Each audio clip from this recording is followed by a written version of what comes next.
Terungkap sosok yang bikin kasus Supriyani makin kusut. Pengacara Bu Guru kesal, dia main dua kaki. Terkuak sosok yang membuat kasus Supriyani, guru honorer yang dituduh menganiaya anak polisi Aibda Wibowo Hashim makin rumit. Bak jadi benang kusut. Kasus yang sedianya telah berjalan ke persidangan itu justru menimbulkan polemik baru yang merugikan Supriyani. Belum selesai kasusnya disidangkan, Supriyani harus menahan pilu karena mendadak disomasi oleh Bupati Konawe Selatan, Surunudin Dangga.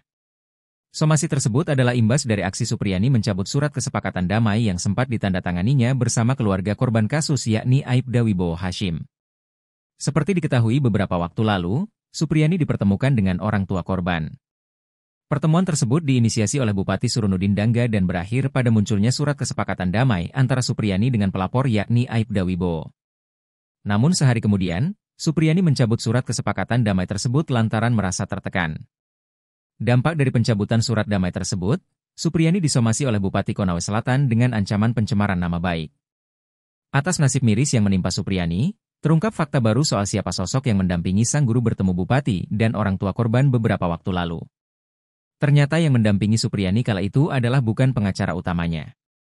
Seperti diketahui, pengacara utama Supriyani adalah Andri Darmawan. Sementara yang menemani Supriyani berdamai dengan orang tua korban adalah pengacara bernama Samsudin.